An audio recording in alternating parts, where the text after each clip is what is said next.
teenager, just like, oh, thank you, sir. Anything else? The temple is falling. The temple is falling. You know.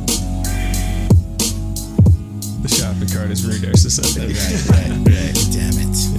Well, I haven't seen you in a few weeks. When was the last time you had ayahuasca? It's just like. Good morning. My name is Josh. Welcome to Jared to Jared. On this week's episode, the Jareds will discuss tribal baskets, David Foster Wallace, the Mundane Cave, shopping carts, knowing thyself, the Milwaukee Brewers, and much, much more. Game on. Let me ask you this. What? How does the mapped out sociocultural graphic of the gender category, how is that represented in the shopping cart? You know, I was kind of thinking about this. All right, can we introduce the shopping cart? Let's go with the shopping, and then we'll tie gender and sexuality to the shopping cart. Shopping cart. All right. So the shopping cart. I'm working at Whole Foods. There's a lot of shopping carts there. And I was thinking, especially a few years ago, my first Whole Foods stint, when I was pushing shopping carts for fucking 8 hours straight in the parking lot. Right. And this was right out of grad school, so my mind was way overstimulated. And I'm just obsessively thinking about shopping carts. And I was like, there's some kind of symbolism in here. It's a symbol of American consumerism. It's a symbol of inverted, ironic consumerism. You get the jackass guys who are riding around in shopping carts, which becomes this kind of like slapstick commentary on car culture in the United States, right? There's all these different symbolic expressions through the shopping cart. Right. And then we were texting about it. And you pointed out the shop. This blew my mind. I hadn't thought about this one. You're like, the shopping cart is also consumeristic imprisonment, right? Because it's literally a cage. It's not a bag. You know, it's like the hyper modern cyberpunk version of what would have been the indigenous basket weaving. Right. You know, they had basket weaving, which there's this like spiritual component, all this stuff. And we have cage like shopping carts. Right. The abomination of the tribal basket. Yeah, exactly. Which was representative of gathering, you know, goods, community and holding blankets and, you know, food that you get with your hands. There's an artistry behind that you share, you know. This is an adulterated sort of, you know, twisted abomination of the village basket. Yeah, and it gets even worse when you take those little scooter carts for obese people. Right. They're not people in wheelchairs who, you know, really, really need that. I mean, these are just people who don't feel like walking and ride around in their scooters and it has a basket on the front. It's got the cage-like basket on the front, and then they're just scooting around with it. Right. Asking people to grab shit for them, you know? And it's like, so aside that even amplifies it even more. People who need them. That's like, it's beautiful. I'm glad those tools exist for people who need them. Those that are, yes. You know, laziness or whatever. Right. But so that even that even brings that image of imprisonment further. Right. You know, now we're in prison. We're not just in the consumeristic prison itself, but our bodies are becoming the prison. Right. I mean, someone who is suffering with like disease and obesity, you could even say, is trapped in their own body. It's like they're living inside of a shopping cart. Yes. And what's keeping them imprisoned is the endless ability of consumerism to keep buying food and they make it more and more accessible via corn syrup and fillers and artificial sweeteners and all this stuff that's fucking killing us, makes it more addictive. You know, and what we're doing is pushing around these sort of, you know, these carts, which brings me back to gender, wherein the basket was very much female to me. Oh, interesting. Because that was nurturing. That was weaved by the women. That was, part of the family dynamic. Right. Whereas the current contemporary metal cage basket that even now has locks on the wheels, right? If it goes too far from the store, is very much male. It's strong. It's caged. Interesting. The wheels got to run good or push it good, or else I'm going to throw this one to the side, and it's very much like how much stuff can I hold in this? It's like a truck, the new basket. Right. Yeah. The new basket.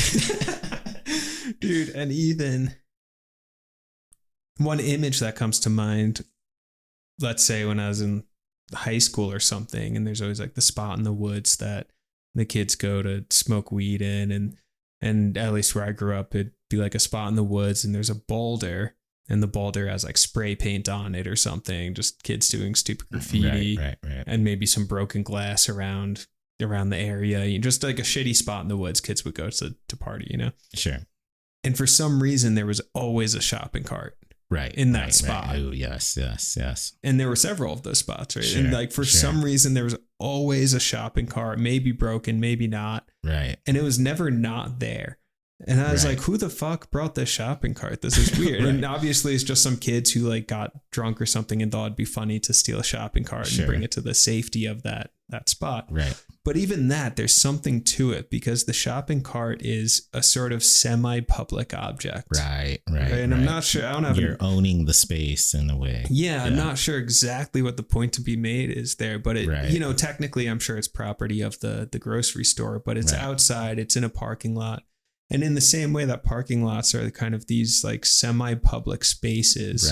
Right. Or like bastardized versions of what the plaza was supposed to be. It's like what the shopping cart is to the ancestral basket, the parking lot is to the ancestral plaza. Right. That sort of thing. Like there's something semi-public about it. So then it's like kids essentially, and kids always go into liminal spaces. That's just like part of being a kid. They know all the alleys, they know all the paths through the woods, all that kind of stuff.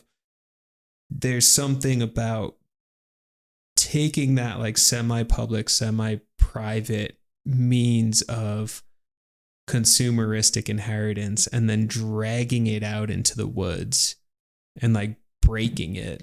There's something to that. So Dr. Costantino, Jesse, he had an interesting article that he had wrote about gaining agency over space in the industrial area. And one of his readings was through street skating. Because you're dominating the space, you're going into bank parking lots, all this stuff. You're making a game out of it. You're playing on the space, and you're making it yours, right? Yeah. Wow, what is the basket related to? What culture? Also skating. Yeah. CKY, Jackass, all those guys, right? It's this way of sort of owning your space, taking agency over the capital machine, the monster out there, right? The state-owned sort of space, or big business owned space, and taking it, using it for a more natural sort of back to our indigenous selves, galacticism ways, Interesting. To have fun with it, to, make it something that's communal. Right. To make it communal. That's cool too. I like that. Yeah. And if you're playing in a prison, is it still a prison? Right. Yes. I mean, sure, at that kind of like, technical level, like, you're behind bars, whatever. Sure. But even in that, I've expressed that Buddhist sentiment before of like, you're sitting there meditating so deeply that any conceptualization of the space around you falls away.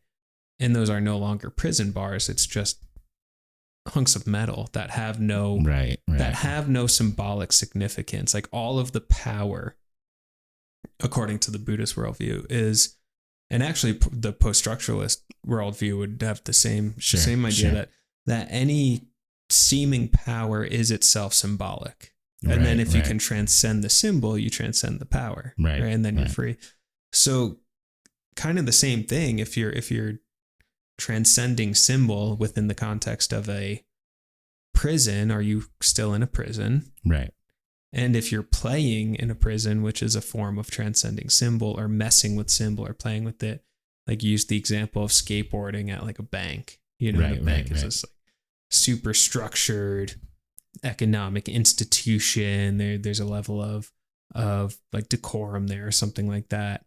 And then you have these kids who are just like jumping off the stairs and hurting themselves and laughing, and skating and using handrails to grind on, which like isn't their actual purpose or whatever, you know? Sure. Now you're in a state of play. The prison is gone. Right. I like that a lot. Yeah. That's even the like contemporary Western thought of do something you love, you won't work a day in your life. Right. That's thing, sure. Yeah. Cool. But gaining agency over the space. However, okay, now I want to like flip that on the reverse. Then how are these things representations of big, not only big business, but like big surveillance, big crime, big, incarceration, what have you. Yeah. It's interesting how those locks on the wheels are in order for homeless people not to take the baskets, right? Whereas in the past, the basket was sort of a helper of the village. So we get these needy people, the ones that are in, lower class situations that actually need these baskets in a way to carry stuff, whatever, which there's an argument there as well. Yeah. They're part of this bigger surveillance thing where it's like, don't take my basket. There's like a system lock on this, police state around the shopping cart itself, trying to not only is it so much unlike the basket where it's not helping people. Yeah. It's actively putting safeguards to not help the needy anymore in the contemporary village. Right. In the contemporary village, it's you take the basket, you're going to jail, or whatever. Right. Yeah. Or you can't take the basket because there's some crazy freaking electrical lock on it. Yeah. Which is pretty wild. And there is the argument to be made, well, these people are taking too many baskets. These baskets are expensive, whatever. It's littering in the streets, what have you. Yeah. But then also Walmart, they make $1 trillion a year. Yeah. They can afford, a few hundred baskets, but I don't know. It's just like, now it's turning political, these goddamn baskets. Right. And it's always both end, right? I mean, because there is the quality of just like, okay, material reality, do you want to, whatever store doesn't want to lose 100 baskets a year because it's also just like annoying to have to order a bunch of baskets. But, there's the material reality of that. But I think there's always that symbolic application as well. Sure. And these things can coexist. It's not one or the other. Right. And it's interesting that it's so closely related to our lowest class citizens, the homeless. Exactly. It's not like it's the homeless in movie theaters. No, it's the homeless in freaking shopping carts. You know? Which again, that's why food. Is it relative? Right. Food. But there's one there. Right? Exactly. That's food. It's accessibility to survival itself. Right. But it's creating it's sort of a illusion. So what's happening is who was the God when there is a map of a map, but there's no longer a map. What is it called? I'm not sure I know this one. Oh man. You do. You it'll definitely. If there's a map of a map, it's no longer a map. There's a map, but there's no longer the original. There's just a simulation of the original. Sort of like a simulacrum. Yeah. Right. The simulacrum. Okay. So now there's no longer the basket. There's no longer the original basket. So what we have now is a simulacra of the basket. Oh, cool. Yeah. But what it happens is it's a perversion of the original. Right. It'll never be the original. Yeah. It's this derivation. So it's the simulation of, what once was, but then is now simulated with our own consumerism, capitalism. Yeah. Blah, blah, blah, blah, blah, right? So now we have an illusion that the basket is grocery store, sustenance, food, family. Yeah. But we're pushing around simulacrums that are actually taking advantage of our health, taking our money, not helping the poor, keeping people hungry. Yeah.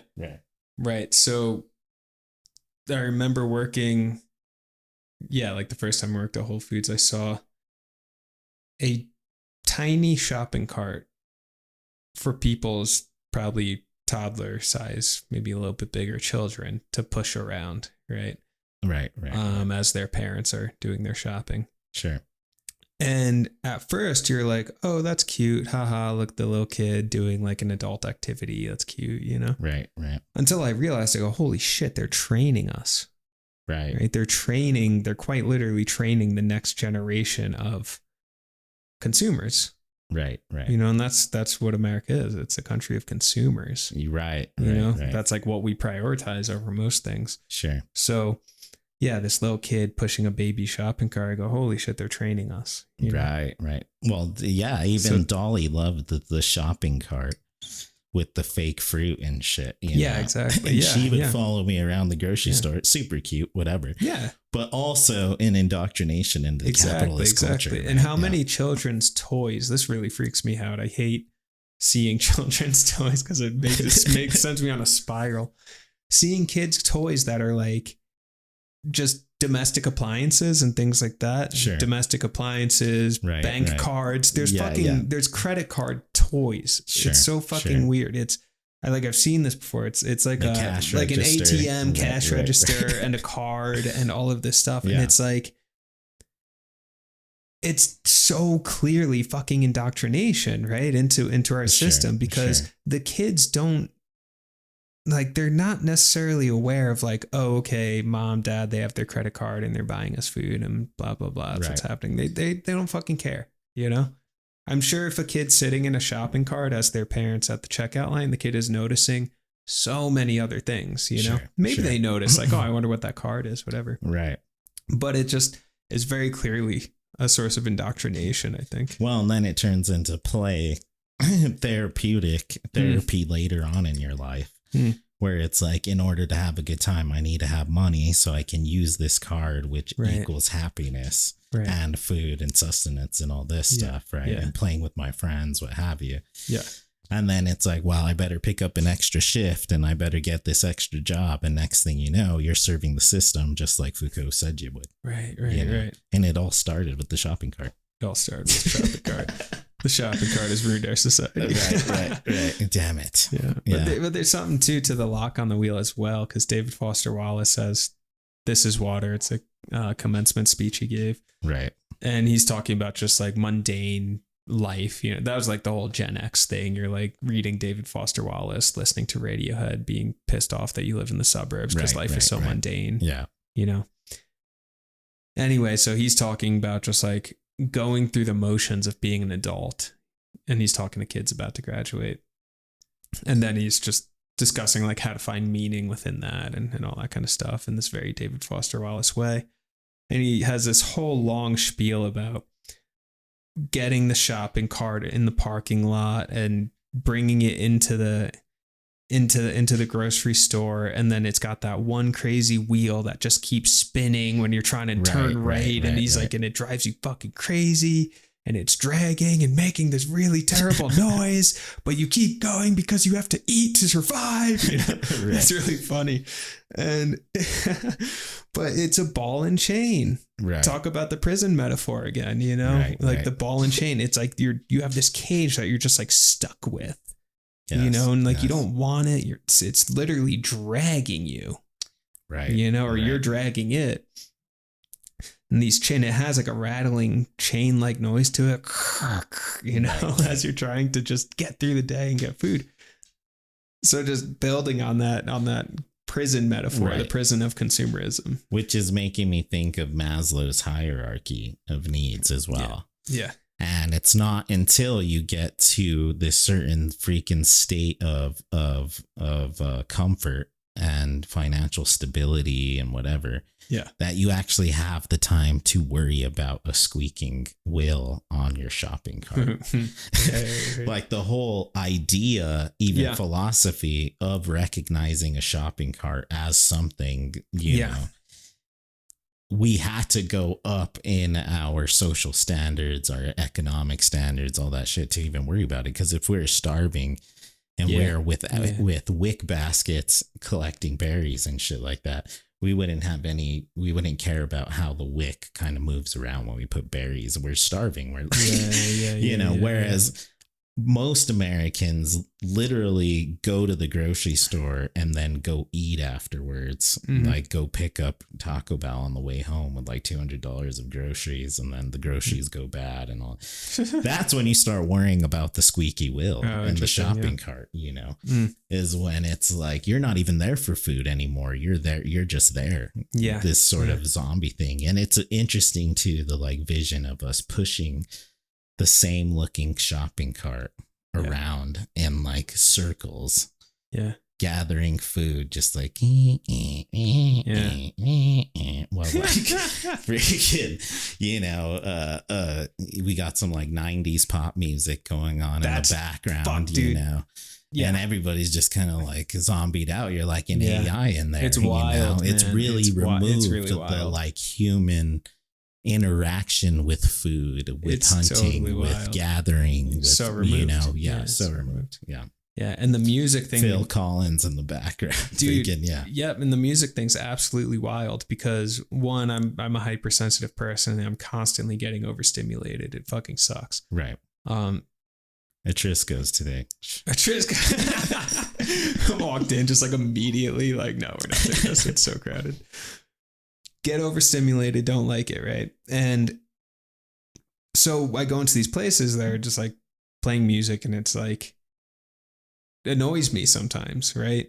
And I'm like, why can't, like 50 years ago we weren't doing this, or there wasn't music everywhere, you know? I love music. I fucking love music. I feel it. I think it's beautiful. Yes. But why do I need to hear it constantly all the time, always, right? I asked my dad if music was playing everywhere all the time when he was our age, and he was like, he reflects and goes, no. He's like, it was way quieter everywhere. Right. Like, damn, that sounds so nice. But dude, the reason, you would hate Vegas, you know, that's a big reason my mom hates Vegas, because there's just constant pop music, constant going on, Taylor Swift and shit. Yeah, my head volume everywhere, restaurants, everything. Yeah. But the reason that they do it, at least in grocery stores and shopping malls and places like that, is because there's actual research showing that people who are hearing music that's played at a certain rhythm or beat spend more money. It's a manipulation tactic. It's fucking crazy. Right. So, you know, apparently like freaking Blind Melon or something, like you're in Whole Foods, because it's like it gets people up, you know, and then you're like in a good mood, and you're like, studio, and I you're just like you're bopping, you're going from one aisle to the next. Like, this is good, okay, you know. And people actually do spend more money because of the music that's being played, and like what a bastardization of the purpose and meaning of music, which is one of the most beautiful gifts from humanity to humanity. Right. Is music. And then they're just like, how can we economize this? Is it the same thing? It adulterates the music, just like the shopping cart did the basket.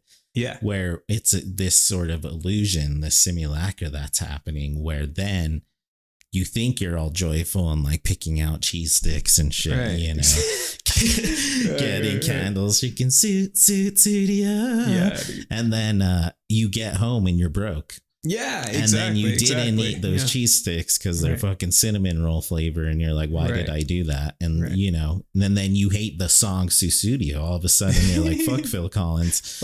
Every time I hear Phil Collins, I end up spending too much money. I'm like, in the grocery store, it's stressful. Now I have to check myself out. Right. Side note: there was a special on CBS Sunday Morning. I'm just remembering this about 3 to 6 months ago on shopping carts. Really? Yeah. And like where they were and where they are now and where the future of them. And there's so like weird. New So we're not the first ones to think about they this. They did it first. Damn it, Jane Pauley. Curse you.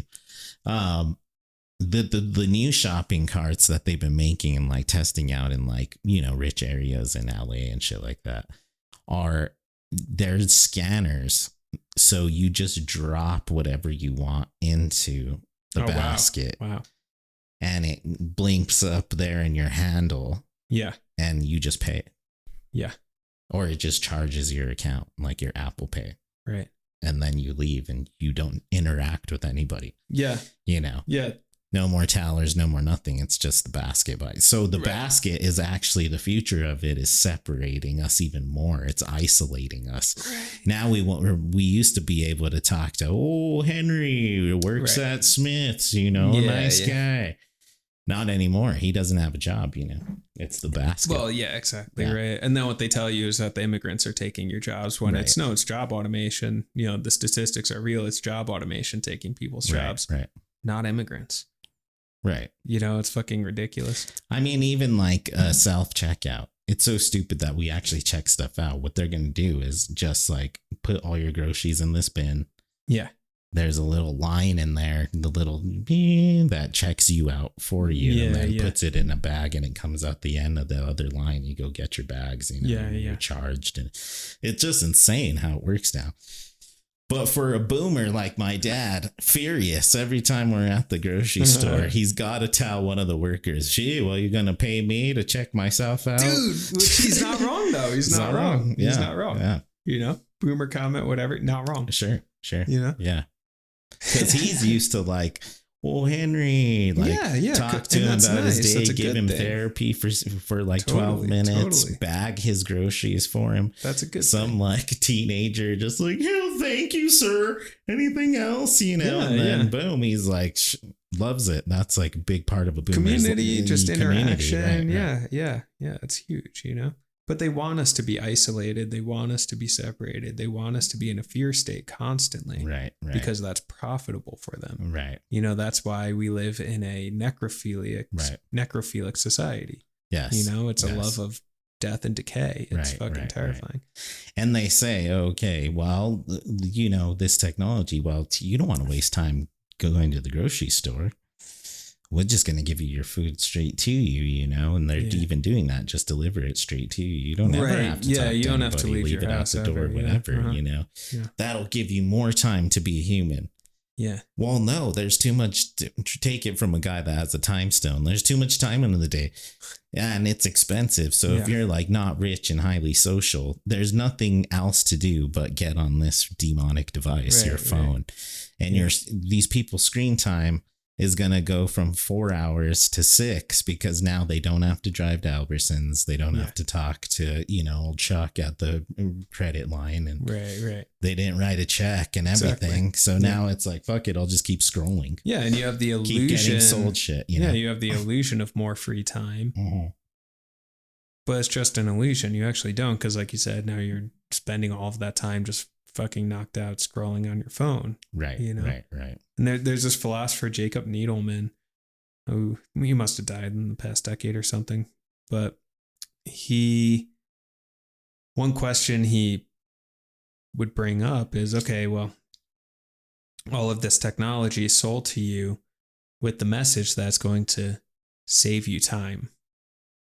He goes, how much more free time do you actually have? Right. Now compared to 20 years ago, 30 years ago. Right. It's insane. Yeah. But that's part of the thing. And another thing that freaks me out is advertising satanic. Like if you think for a minute about the psychology of advertising, it's satanic. Right. One tactic they use is creating a false sense of urgency, which is a nice way of putting it. What that actually means is inflaming your nervous system and putting you into a fear state or a fight or flight state of being. Right. So the way they do that is loud music, bright lights, and then all of these signs, there's tags everywhere, all over Whole Foods that say last chance, last chance, and ads will come up, last chance, last chance. Don't miss your chance. Right. Don't miss your chance. It's crazy. Like, and then ending it's like, soon. Ending soon. You're not going to get it if you don't do it now. Or the whole, like, you're paying too much. If you don't act now, you won't save. Yeah. If you start saving now, then you could go to Hawaii. You could have all the dreams. Lesson number 8. Buy the cheese. All right.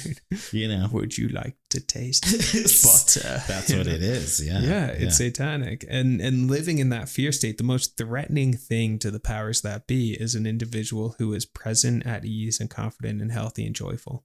Right. And loves themselves. Right. I just want you to be happy, Jare. Right. Does it. And that's what the shopping cart's doing too, is it's trying to put you in the grindy mood. Yeah, exactly. I heard they squeak the wheels on purpose just so you're like, I'm sure they do. Agitated. Fucking Nazis. I made that one up. But it could I be. I believe it. Make extra money. I believe it, man. There's something too about how satisfying it is to get a smooth basket. Or like, sure. To see a bunch of neat, like the other day, Target bought all new baskets. It was quite the sight to see. Yeah. And they were like smooth on like rubber. I was like, oh my God. Right. There's like something about it too that is a representation of a functioning village. Oh, yeah. Also, it's weird. I don't know. Is there something there? Because there's like something deeply satisfying about like getting the one out of the 100 that rolls good. That is true. Yeah, I'm always psyched when I get fresh paint on it. Yeah. It's like, I don't know, makes you feel special inside. Yeah, I could see that. And it like gives you a better respect for the store that you're at too. Well, we do like nice things, and that's natural. That's normal, Yeah. One thing I thought of, do you know the story about the like advertising agency and women smokers in the 1920s? A little bit from watching Mad Men, but not so much. Okay, it's really fascinating. So smoking was prohibited for women. Right. And then the 1920s rolls along, and there's this women's rights movement, voting rights, women's suffragettes, all of that. And now it's like edgy and cool, for young women to be flappers and go out dancing and shit like that. Sure. Right. So there was this big time advertiser who happened to be Sigmund Freud's nephew, which makes it even weirder, right? So this dude, like psychology, okay, that's a thing. Right. The inner workings of the brain, there's something to that. Yeah. Right? Symbolism, messages. So this guy says, well, wait, and he's working for this cigarette company. He goes, wait a second, there's fucking 50% of the population that were not accessing their money. Women, they're prohibited to smoke. So then they're like, okay, well, how do we do the cultural engineering that would make it okay for women to smoke in our society? So they changed they were like, we want to make more money. Let's change the entire society. Right. We're really radical. And they go, okay, well, there's this whole flapper movement and women are wanting independence and to be rebellious. Why don't we just make it look like cigarettes are a symbol of your female independence? What if we just align cigarette smoking with feminism? Right. So then during, I forget what parade, it was like the Thanksgiving Day parade, something really big in New York City. They hired all of these really attractive 1920s female models and gave them all cigarettes. None of them smoked. Right. I gave them all cigarettes and go, you're going to walk through this parade and you're going to smoke. Right. Just be smoking the entire parade. And if anyone asks you why or gets freaked out, and it was supposed to be provocative, tell them it's because you're a young independent woman and you do what you want. Wow. Yeah. I'm going to tell you to tell other people that you do what you want. Right. So they do it and it works. And then next thing you know, all of these young women are smoking cigarettes, and not just smoking them, getting addicted to them. Right. And now these cigarette companies are making ridiculous amounts of money. Right. So the moral of the story is like advertising is fucking crazy. Which is also pretty crazy considering like, the blind faith we put into political movements too. Exactly. We don't know that there could be, these demonic sort of ulterior motives and agendas behind a lot of these movements. Right. Because they were right. It was an active symbol, smoking, because guys were like, you can't smoke, Right. Yeah. So it was. So they were right. But also they were brought it to attention so they could capitalize on it and make all kinds of money off of it. Yeah. But they were right, though. But also, they then went on to give 3 generations of females cancer when they wouldn't have otherwise. Right. Yeah. Which happens with, drinking and all that stuff, too, with men. you know, cowboys, we drink whiskey, you know, freaking, cold as the Rockies, Coors, you know, freaking, well, what's happening, you're just making a bunch of dudes that drink way too much, you know, and just like become alcoholics and get cirrhosis of the liver and pass away. Yeah. But in the meantime, they end up paying Budweiser tens of thousands of dollars throughout their life, you know, drinking.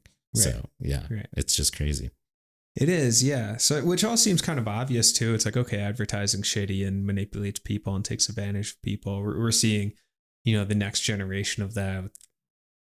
Data collection and personalized ads and all that kind of stuff, you know, so it just kind of deepens, which is like, duh. But I don't know. There's something to it, something worth pointing out, or just to say, like, I don't believe anything, you know, I don't believe any message I hear, you know? Right. Kind of rebel against all of it. Yeah, sure. Ulterior motives behind it all. Yeah, right. Or like looking at, okay, here's a Charlie Kirk's wife, during the whole ceremony, right? Sure. She forgives him, the killer publicly, right?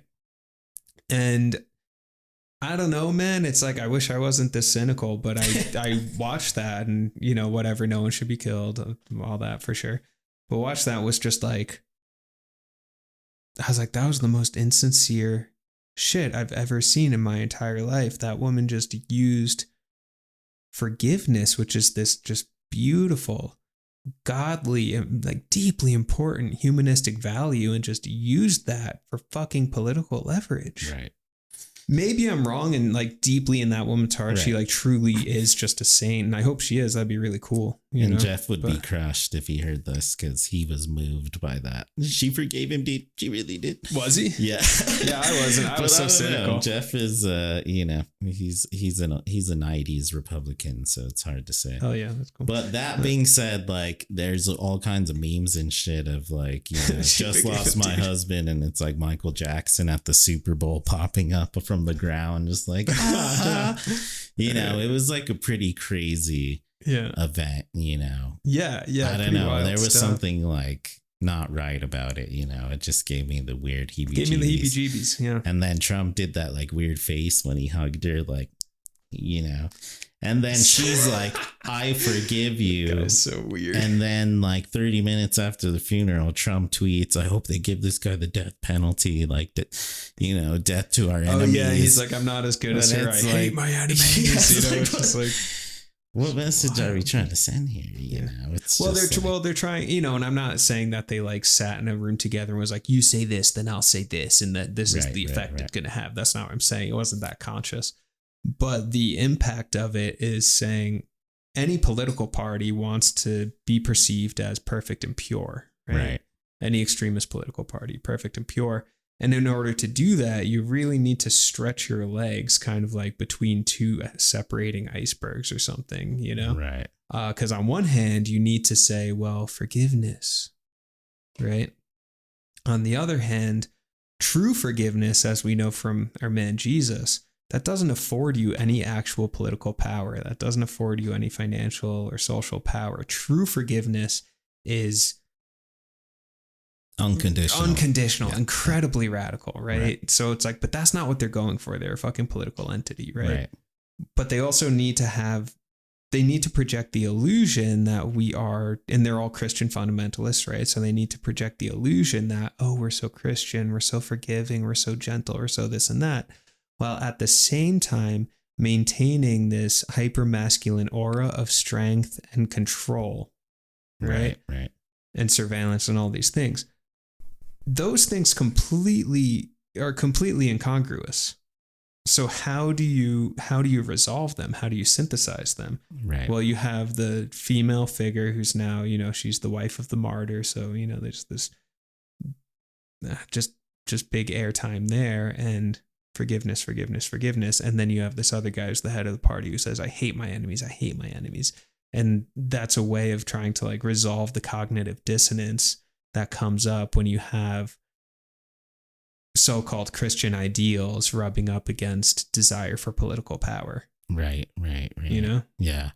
It's like a bizarre clash. Yeah. The body has to like reject like for every like positive, there's a negative reaction in the universe, sort of thing. Right, Is that sort of where you're getting at? Yeah.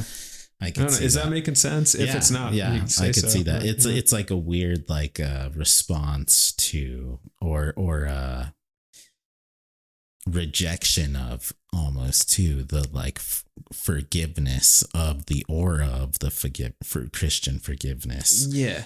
With the dominance of political power and like we're strong, but also the forgiveness like funeral was also a sort of show of power too.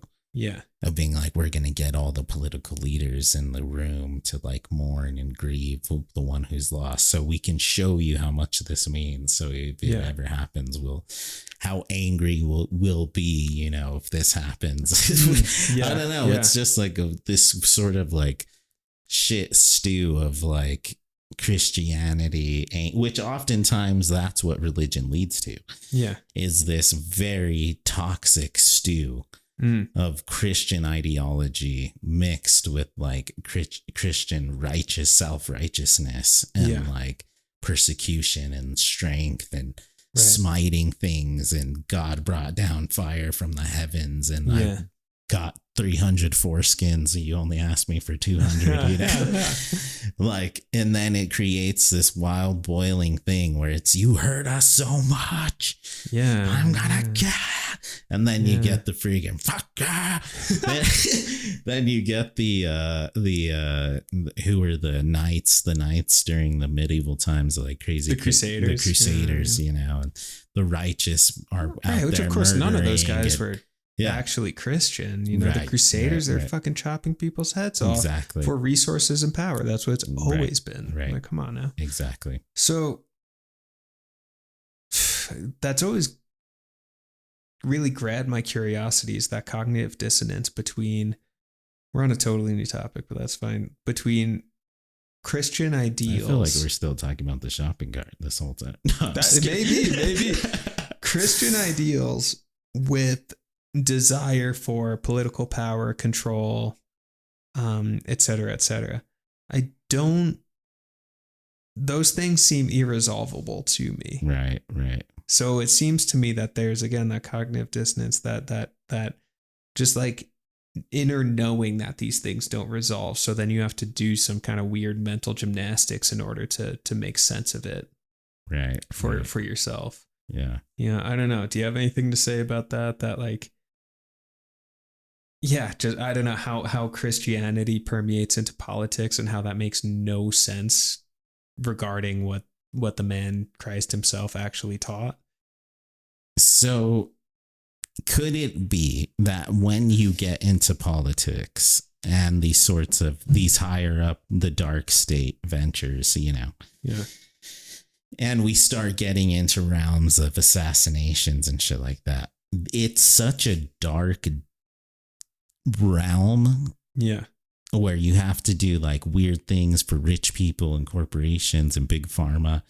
That's a whole nother atrocity in itself, how big pharma, every advertisement you see is big pharma, like, oh, it's magic. And it's like, you're gonna die, but look at how happy you are with your family as you're taking this drug that's killing you, like kind of saving your skin, but like, you know, just insane. But you get into this darkness with big pharma, with drugs, with, you know, racism, genderism. You need atonement. There's something inside of you that needs to be forgiven. And I think you can find that in Christianity. Is everyone, no matter what darkness you do, you can be forgiven, right? But then on the other hand, Christianity works also as a hierarchy. So the higher you are, the more you can judge people and be the forgiver and be the judge of consequence as well. Because that's very much a Christian thing. The Pope, the priest, the elder, Jesus, you know, always smiting people, this and that. That gives somebody great power. That's a great sense of power to be morally higher than someone else. I think that's it. Yeah. And as politicians, they're trying to be morally higher too. That's yet another thing to be like, I am the representative of the state. I'm a servant of the city. It's like, calm down. All right. You work at Parks and Rec, like at the local swimming pool, you know, but that's the thing is it's like this virtue, like grasping and signaling and grasping and signaling, you know, that is feeding your inner ego for power, for control over others. And what happens and what is the congregation other than a flock following a shepherd who has power over all of them? And the shepherd is usually the most righteous of the flock. Yeah. The one most clear of blemishes, you know, has a good family. They go to the church, is patient, blah, blah, blah. Right. Yeah. But then you really look into the parish or the priest or the president. Corruption, you know, it's because you have to be insane to want to be in these positions of power. Yeah, absolutely. You know, seriously. Yeah. That's why the reluctant leaders sought after, but that's why we rarely get them because they're reluctant. They don't want to. And there's all kinds of these crazy egomaniacs grasping for the jobs. Right. Yeah. Pretty dark. Pretty insane. Oh, man. Yeah. I actually think earlier you mentioned the dude who killed Charlie Kirk. Right. Was part of that like bizarre online group or whatever it is. They like wear lingerie under their camo and then hate gay people. And it's just like, what the fuck is going on? It's so weird. Yeah. Just like super racist, but the head of their following is a Chicano dude. And it's just like, they won't have sex with women because they hate women. But but like some of them are elected to become transgender so they could have sex with them. But they say that's glorifying men. Is this real? Yeah. Just absolutely insane. Yeah. The irony of it all. Just. Yeah, dude. But yet they hate gay people. Yeah, right. Which is how we start talking about gay people today. That's what got us on gender and sexuality. Yeah. Right. I don't know why the shopping cart leads to this topic. It's all connected, man. It's all connected. Yeah. Just crazy, but you know, are groups like that, we brought the question, just a product of nature? Are they naturally insane, or is it nurtured into them through experiences, through media, through trauma, through what have you? Or were they born mentally ill? All of the above. Or all of the above. Right. Yeah. See, I don't even know if any of this is real though. Right. Who knows? Maybe the forgiving Charlie Kirk's killer. Maybe that was just a deep fake. That was AI. Some people say he still actually wasn't married. You know? Maybe he's still alive. Yeah. So maybe, I don't know, dude. I said this with Biden, but I was like, that dude died like 8 years ago, and we were just watching a deep fake being the president. You know, that happened with McCartney. McCartney died in the 70s. Oh yeah, you know? Paul McCartney. Yeah, that's right. They replaced him. He got hit by a car, and they replaced him with the fake Paul, who also just happened to be a musical genius. You know, it's kind of a weird Jets theory. Wasn't as good as the Beatles, but it's still a pretty good song. It was still pretty good. Maybe they found like Paul's like songbook, you know, or like here's some lyrics from Paul. Right. You know, you start a band called Jets. That's probably what went on. Yeah. I don't know. It's a bizarre living in these places and spaces. However, I will say that there can be solace found in politics. There can be solace found in religion. You've found some solace in religious practices of various kinds. Yeah. There can be solace found in the grocery store too. And there's an argument to be made that actually the shopping cart is one of our last links to the village basket. that remains. And that's what makes us feel so good about good ones, because they're made with care and they're cared for from the villagers. There it is. And this is our last connection to gathering, to being gatherers, because you actually have to drive to the store. You risk your life. You could get hit by a car, all kinds of crazy stuff, right? Yeah, there's scary people in the parking lot. You get in there, you gather your stuff. You got to be smart about it too. You're working your brain. You're trying to get some good deals, whatever. And you throw it all in your shopping cart basket, and boom. You fed your family, you spent time with your kid, you taught them like a few lessons about like how to pick mangoes or whatever, like stay away from that person or whatever.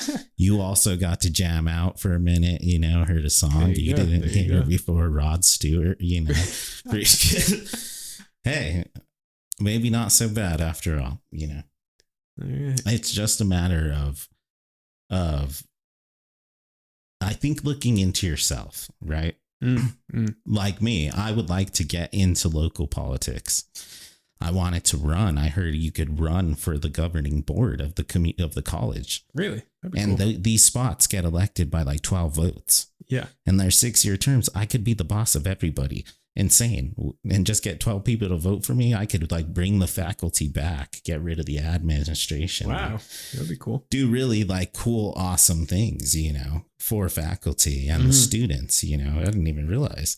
Yeah. But that's taking it for something that's positive, taking it back. Right. Yes. The decolonial project, the desatanizing project, the re-Jesusifying, those shopping cart, re-Jesusifying the politics. You're doing this with religion now, Sure, there's exploitative stuff in Eastern religions, Western religions, and, psychedelics, ayahuascas, whoever's running a church or a mitra of a temple, whatever, but you're using it as something that is reconnecting you back with yourself, with the village, with being a good trail guide for yourself, picking the right pathways. I like that. Finding the right life threads, and I think all these things, including the shopping cart, are archetypes that we could go to as humans to create a more peaceful existence. Yeah. An existence that is more humane, or we could use them as exploitation. And that's a tale as old as time, right? The hero and the anti, right? The nemesis, the villain. Who are you going to be? Beautiful. That was good. Wow. Thank you. That was great. Yes. Yeah. And that's true, because these systems are in place, right? Which largely is good. I mean, if the grocery store just collapsed and we were all starving, that'd be terrible, of course, right? Right. So these systems are in place. There's some positive, some negative. And I think kind of the main issue here is, are we using those systems as the tools that they are? Or are those systems using us for their further perpetuation and reification? Good. Right? Yes. Safeguarding yourself against exploitation. And ultimately it's up to us, and I think that's what you're describing, is that sense of, okay, I can go to the grocery store and just kind of like be pissed off about this like mundane, boring David Foster Wallace system thing going on. Right. I can like go to your job at the college and be pissed off about the administration and like they're always holding me down. Right. Or you can completely shift that orientation and say, okay, well, that's me putting myself in a victimized role. Right. That's me putting myself in a passive role. And actually, maybe I'm delighting in being in those roles. Right. Because it makes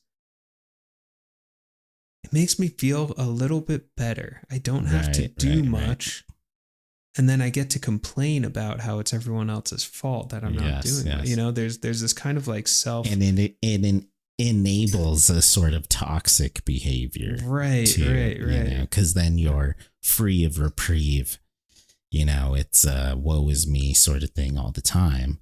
Right. So even when we have shortcomings, which we all do. Yeah. You never allow yourself to recognize them because it's never your fault. Right. you know. So then you look at these systems And I've been thinking about a few of them, like all of them. I mean, we were talking about gender and sexuality earlier, relationship structure, whether that's like a heteronormative thing or something different. Right. Again, like the grocery store example, administration at the college, governing boards, whatever it is. And it's a very easy shift, actually, or a very small, subtle shift within yourself to say, okay, these are tools. And how do I use them? Right. For my own further expansion. Right. In my own learning, or the religion thing you're describing with me, I can get involved in whatever spiritual group and be like turned off by their kind of administrative quality or whatever power structures going on within there. And I could be really bothered by that and pissed off all the time. Or I can go in and say, well, what tools do you guys have? Right. And if you're, willing to share those tools with me, I'm going to come and use those tools for my purposes, not so I can join your administration and become the head of your church or something like that. That's weird. But if you all have some good tools, I'm going to use it. Meditation's a strong tool. I'm going to come meditate with you guys, but I don't need to be part of your like team or something. Totally. Right. Or need to pay tithings to you. By some certain standard. That's actually going to take away from a life that now I identify with it. Look at me, I'm Catholic, and this is how I'm supposed to behave now. Blah blah blah blah blah. And put myself in a box that ends up becoming ultimately limiting of who I actually am. Or I could enter into a church and say, I give myself to Christ. I give myself to prayer. I give myself to forgiveness. Right. And I can see the ways in which that benefits my day-to-day life and say, thank you for those tools. Right. That's it. It's not my politics. It's not my anything. It's not my identity. It's a set of tools. Sure. Exactly. Yeah. And how am I using those? Yeah, it's a much different orientation. Right. Yeah, I like that. Yeah. Because there's, going to become part of the board and then strengthen the admin and just all of a sudden you turn into the problem. Right. Or you go in being like, I'm going to fucking do all this opposite shit, whatever. Yeah. Or, it just like, oppositional stuff. You're still playing into the system. Relationships too, and like you're saying, one issue I've always had with DFW was he didn't leave the cave. No, ultimately he was obsessed with it. Yeah, I like how you said that. Yeah, he was fixated with it. Does a fish know it's swimming in water? Yeah, he didn't know. He was like, he knew, he didn't know. He didn't know how to get out. Right. Yeah. He just recognized there's water, but the dude was going mad. In mundanity. That's why the movie theater. Right. Yeah. And he was fucking brilliant. Right. I mean, like the guy mapped out the cave. He did. Yeah. System very well, incredibly clear. He and with a level of just like entertainment too. I mean, he's a fun writer, but was still in the cave, completely stuck. Yes, and he killed himself. Right, to try to escape the prison in which he was living. Exactly. Yeah. So how do we?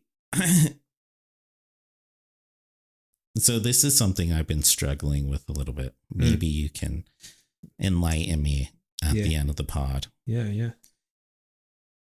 How do we escape mundanity? Because oftentimes that's what we're shooting for. Yeah. Because life is too stressful, or it's a great question. Too busy, or it's too crazy, having too much fun, spending too much money, blah, blah, blah. I just need things to be chill, whatever. Okay, so you find mundanity. You find a pace, a cruise control. When does it become too much? When are you becoming that fish in water? How do we leave that cave?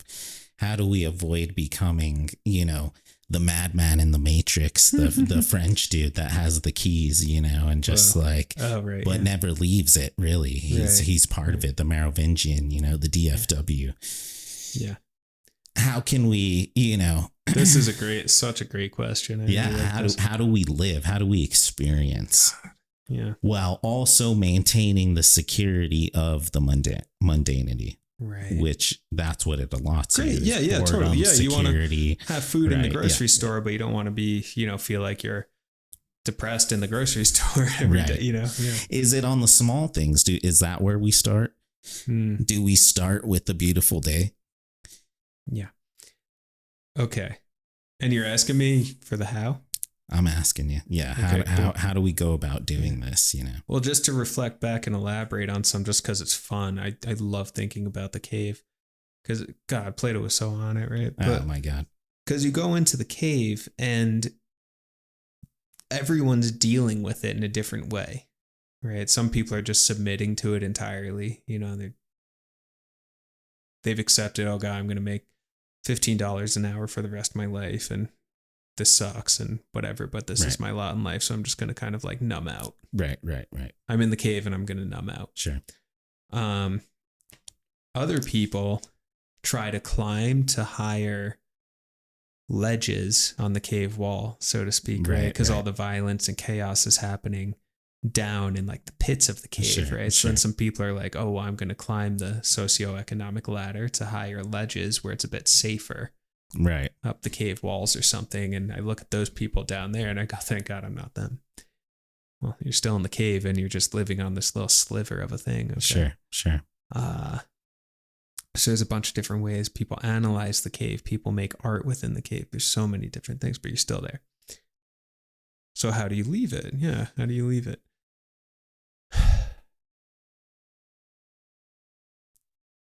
Well, I think first is to recognize that you are the cave. Okay. Right? Like the cave is you.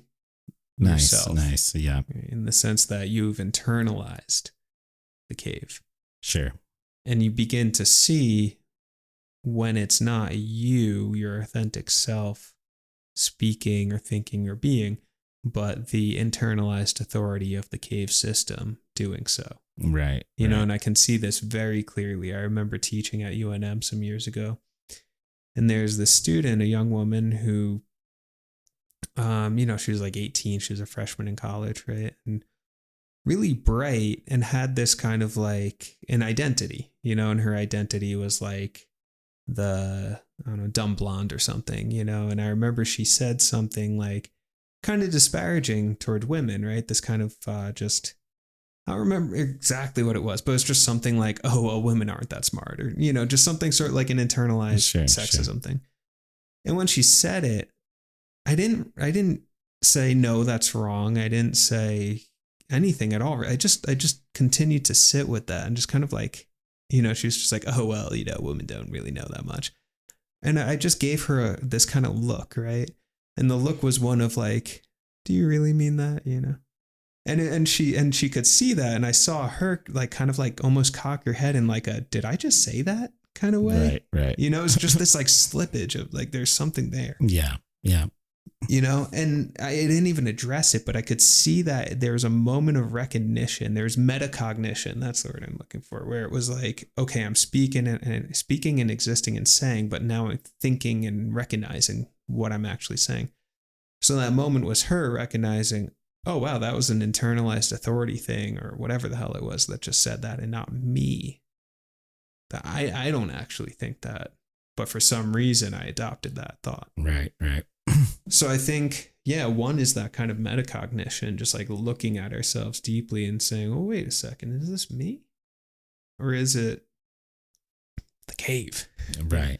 So that's what I mean when I say you are the cave, because we've all adopted it so much. Yeah. Yeah. Oh, do I actually want this? Does that actually feel good for me? Sure. Is that who I really am? A lot of the time the answer is no. Sometimes the answer is yes. Sure. So that's kind of step one.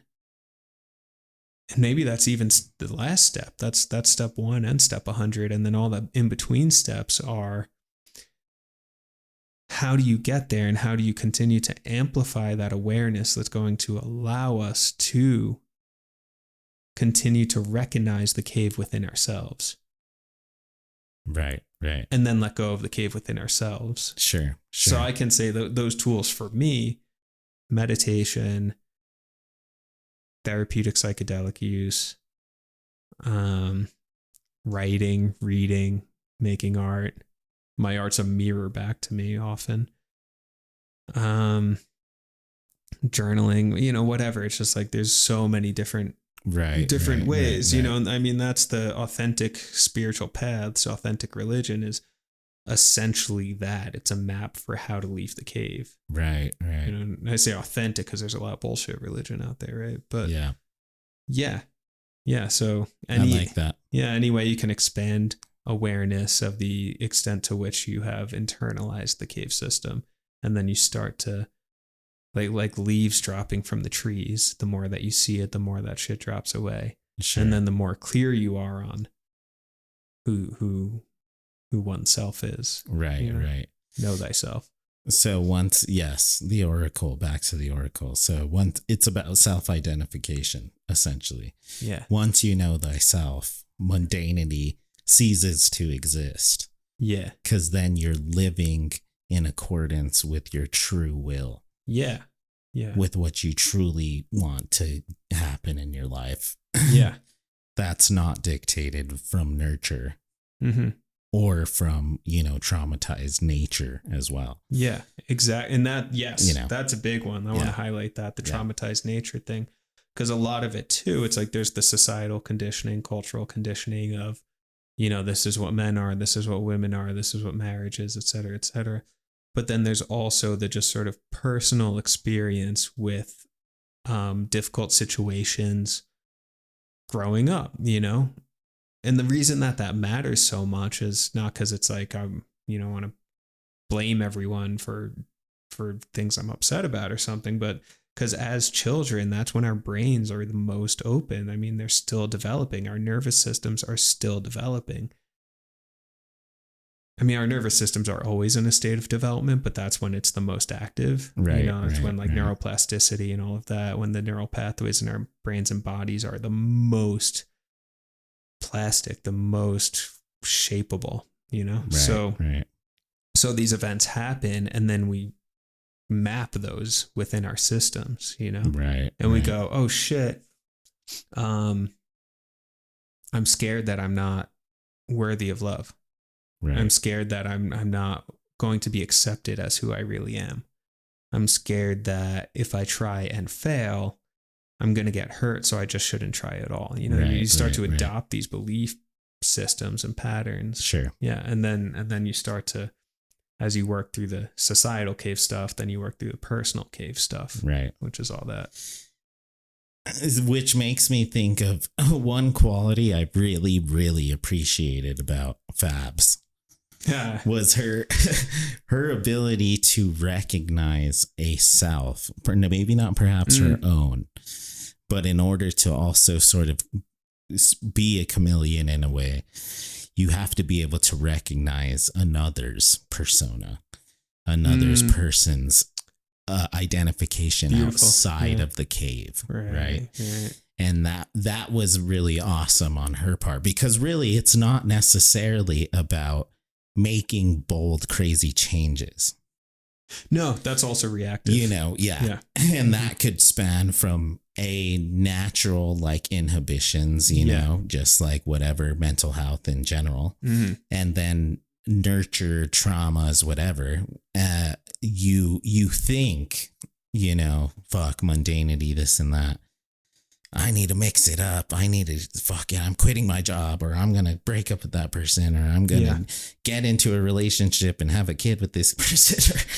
You do something wild and drastic thinking, okay, I finally know my true self. I don't need to be here anymore. I'm leaving. And then you're like, oh shit, actually, this isn't my true self. That was more my true self. Now what do I do? Beautiful. And then you're back and forth,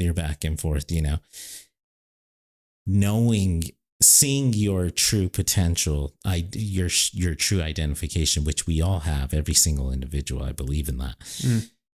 But being able to recognize that will just allow you to shine even more so in whatever position that you found safety in. And if it's causing mundanity, well, that's because you're not recognizing your true self anymore. You're still lost in that cave. Yeah. Like I say, like we were saying, I could be a faculty that just goes, or you could just be one of those members that goes to church and is like, or the temple is just like, wow, I haven't seen you in a few weeks. When was the last time you had ayahuasca? You know? Just like, oh my God, you're a weird guy. Like, I guess you come all the time, funny. But like, you know, you're just such a like system man, company guy. Yeah, or exactly, I could be there like, oh, hey guys, Purdue Owl, you know, I mean, I guess that's true, but composition is actually grammar, right? You know, and it's just like, dude, if I didn't like once like recognize who I was and be able to like, when I teach what jargon is, you know, one fun thing I like to do with them is when we're talking about discourse communities and jargon, instead of just reading from a textbook, I like to be like, you know, you can all do this too. If you're in the nursing program, the legal program, you know, you could say something. I literally wouldn't even understand what the hell you're talking about. Right. And then I'm like, for example, the heteronormative confines of the institution of America, of marriage in America is constituted on a panopticon base of self-surveillance. I was like, do you know what I just said? Right. And everybody's like, no, what the fuck are you talking about? Yeah. And I'm like, that's jargon, you know, unless you're like a French post-structuralist. But that's me being able to identify as myself, break up the monotony. Right. Recognize, you know, what's cool about what I've done in my life and be able to bring that into this system of sort of that could be seen as monotonous if I lived by just the monotony of it. Right. Instead, I choose to live as one, just like you. And instead of going to the church and being that person or the temple, no, you're going, yes, you go, but you're going to not judge others for not supporting the system. Yeah, no, just use for the not tools. Like becoming like the next Mitra or whatever. You're going to like encourage the people you meet, yourself, and your like loved ones outside of your life, because that'll improve your relationships and their relationships. You know, whatever. It's like a threefold thing that's happening there. Right. Whereas if you were just going to the temple to be like, you know, it's good to see you. Where have you been? You know, freaking. Then you turn into this monotonous monster of just the machine, a cog in the machine. You know, just like kicking it back to Guattari. You know, the autonomous. You know, we become autonomous creatures. Just beautiful! Like, you know, freaking cogs and machines. Right. Yeah, autonomous is the right word for that. The vice president of Southwestern College, this woman, Catherine Ninos, she talks about trance patterns, right? Like being in a trance, you know? Right. And she's like essentially the role of the therapist, healer, whatever, is to help someone out of their trance pattern, the autonomous right. default mode way of being, which is the cave. I mean, that's the cave, you know? But one thing I want to highlight that you said that was great is sometimes going to the other extreme with this kind of like flight of fancy and kind of convincing yourself that that's who I am that's an adolescent take on leaving the cave, you know, because you see teenagers do that all the time where it's like, okay, well, my parents were this, so I'm going to be that. Right. And it's like, cool, but you're still reacting to that. You're still defining yourself, albeit in opposition, but you're still defining yourself in connection to to that source thing. It's like Satanists are actually Christians. Right. Exactly. Right. Just on the other end of the spectrum. Punk they still believe are politicians. Right. Yeah, exactly. Yeah. So I just want to name that because that's incredibly important. And you feel it too, you know, like that student I had once that, you know, had that recognition of, I just said something that isn't truly me. Who knows? There's a good chance that kid, this is years ago, then went on to become like an extreme feminist or something, right? Kind of swung to the other side. And is now telling that story on her podcast. Yeah, it is like, man, I can't, you know, this is like, I gave me this look, you know? Yeah. And I didn't realize, you know, whatever. And then, eventually that smooths out and goes, wait a second, I became this like militant feminist and like, well, that didn't feel authentic, and realized that like that was just another system. Okay, well, wait, so where am I then? Right. Where am I? Who am I? Right. Yeah. And then there's this last kind of thing that comes to mind. I was just reading for class, this woman, Diana Fascia, who came up with this whole therapeutic modality, and she had this term transformance, right? And she defined transformance as that inner drive that every human being has toward expansive wholeness and alignment with authentic self. Right. So she was like, everyone has that. Everyone wants to leave the cave at some level. We're just doing it in all like very different ways. But that drive is there. And sure. there is like a self-intuiting, self-healing kind of mechanism that goes on. Right. It's interesting. I feel like, I don't know, maybe you can relate, but I've seen this happen within even my parents, like the baby boomer generation too, My dad was so much like the elder, the systems man, the big business owner, And now he's just like this like shamanic dude where it's like took like the eldership of the like shepherd. Yeah. But is now more free and like uses that as like a way a means of supporting like the emotional well-being of his kids and his wife and stuff like that, and himself. He's like bought beard oil, the other shit, like a roller and stuff. And that's just like insane. My dad doesn't buy anything for himself ever. Like won't even buy clothes for himself, or he doesn't have a hobby. Like, his only thing was like family and church, Yeah. But like now he's like starting to break out of his own cave, Beautiful. Yeah, and that's like, awesome. Still has peace with God, but isn't beholden to show up every single week, or isn't like accounting for, did brother, Garcia go to the meeting? He hasn't been to the meeting in 3 weeks. And now doesn't really live by that standard. In fact, maybe the brother who misses 3 weeks himself. Yeah. But is not losing the connection, Yeah. And I think maturation also allows us to break the cave down. It's interesting. The cave, especially as you said, brilliant point, that the cave is us. Well, a cave is actually then a manufactured simulation that is created by a hormonally charged brain that's sort of unbalanced and doesn't really know enough about reality in the world yet. So we create these illusions. Oh, my girlfriend, I'm gonna kill myself. I'm so sad. My job, whatever, my religion. Oh, I'm going to hell.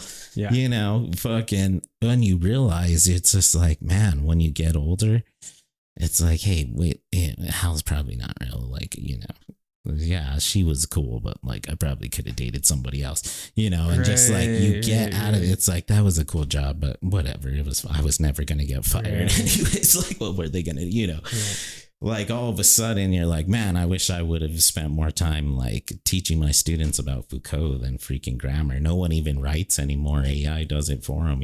I should have done. You see where I'm getting at here? Like through maturation, this self sort of fake cave begins to crumble and break down. And you're just, if you can make it to an older age, some like DFW, they can't make it out. They're just like driven insane by it, So. And that's the grace of old age, that's maturation. Right. And this is so cool because I'm taking a class in human development, and this is exactly what we've been talking about. I mean, exactly. There's all these developmental models going back to ancient times. That's just a thing people like to do, is say, well, wait, what is each stage of being human, and what are kind of the tasks and the chapters involved in that? Right. And a lot of these people who will come up with developmental models will say exactly that. They observe old age and say there's this process of peacefully letting go. Right. And that's wisdom, that's the wisdom of old age. And you just have an expanded perspective, and ideally a sense of radical okayness and forgiveness. Sure. If you're graceful about it. I mean, there's also old people who get real venomous and resentful and pissed and Right. Yeah, so I think that's there too. Just a natural progression of human life kind of guides you gently out of the cave. Right. Maturation. We like graduate to leaving our cave. Yeah. Or slowly just throughout life and through mistakes and through, growth and successes. Slowly, piece by piece, we're mining the cave open, Yeah. And we start seeing little flashes of light here and there. And the more older you grow, the better you get, Yeah. I heard a funny quote. It was like on football or whatever. That was like, he was like, what the philosopher says, a smart man grows old and a dumb man stays young. Like you stay young your whole life. You're just an idiot. You never mature. Yeah. Well, it's a freaking immature. You're always immature, but everyone grows old, but not everyone grows up. Right. Totally. But I feel like,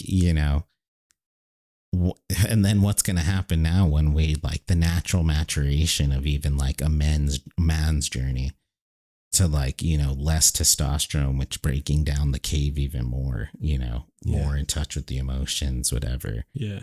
Well, now they're juicing everybody up, freaking blue chews and testosterone shots left and right and shit like that. And, they're like making fun of it on like, the show I watched. Steve Martin gets an earring and he's like on Tinder and stuff. And he's just like really weird and like gross, and like back into that immaturity. So it's just kind of funny. Where is technology then going to lead us, But of course, that's another discussion altogether. Yeah. Last point I'll make, there's a Zen story about a Zen master who's old and dying, and he's at the point of death, and they've been taking care of him in the temple chambers or whatever. And monks come to see him and say their condolences and everything, or say goodbye. And all of a sudden he springs up. He's dying. He's about to die. It's like this near-death clarity that people get. And he springs up and he looks around and he just goes, "The temple is falling! The temple is falling!" And then all of these monks are just like freaking out because they're just like, what the fuck? Just this old man screaming. We thought he was about to die. Like, is the temple actually falling? They're freaking out. And then he just starts laughing and goes, "They didn't understand what I meant." And then he dies. Yeah. And it's, it's supposed to be challenging. I don't fully understand what's going on there. Right. But what I will say is that as the old man who is approaching death, and I think has that level of maturation where it's just this non-attachment, you're just like, oh, it's okay. The job that I lost was so freaked out about, 40 years ago, the woman, the man, whatever, that seems so real, but none of it was real. Right. So now he's sitting there, and that's the temple that's falling, the material cave, the stuff, the internalized authority is all completely falling, and he's looking around going, the temple of society itself, internalized cave, it's falling. Right. It's absolutely falling. And then all of these young monks who are, let's say in their 30s, and for them it's very real. Like, oh, this is the temple. Right, like you're saying with the Jehovah's, like did he come to temple last week? Right. This is the temple. This is our institution. Right. This is real for us. So they're freaking out. No, the temple's falling. And then the old man they didn't understand. Right. Oh. Right. And then dies. Yeah, I like that. Yeah, I like that a lot. Leave the cave. Yeah. And that's what he is talking about. That's sort of what we're saying too. The pinnacle of maturation in old age. You finally get to leave that cave. It's done. It's crumbled. Yeah. The temple, the cave, it's fallen. And you can go off into this undiscovered country. Right? From whose bourne no traveler ever returns. Yeah. So, yeah. And one last thing I want to say is my Brewers we're in the championship game for the first time since 2018. So that's extremely exciting. I picked up Dalton and ran around the house and did 4 circles in the living room, kind of threw out my shoulder, but it was worth it celebrating. Nice. But the manager said something really, really like got to me before the game to the team, had a team meeting. And he's like, there's moments in your life that you get a pit in your stomach. You get butterflies. You feel something inside of you, nervous. He's like, you know what that is telling you? That you can now, in this moment, you have an opportunity to do something special. Ooh. Seize that moment, you know. Yeah. What are you going to do? You know, take it, embrace it, you know, relish in that. You're doing something right with your life. And he said, if you never feel that inside, you're not doing it right. Yeah.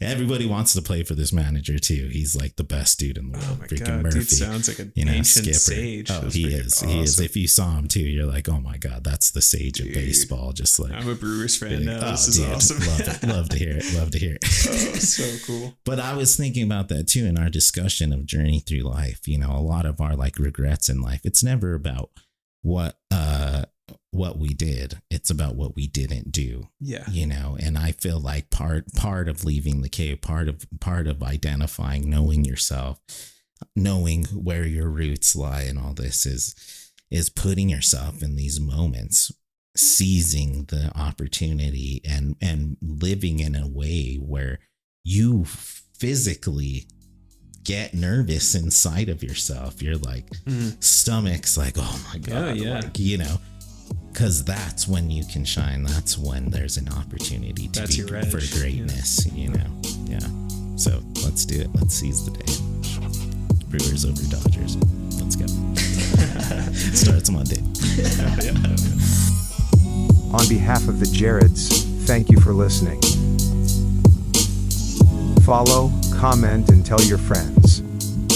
The Jays will be back next time, and always remember, if they can get you asking the wrong questions, they don't have to worry about answers. See you next time, and go Brewers.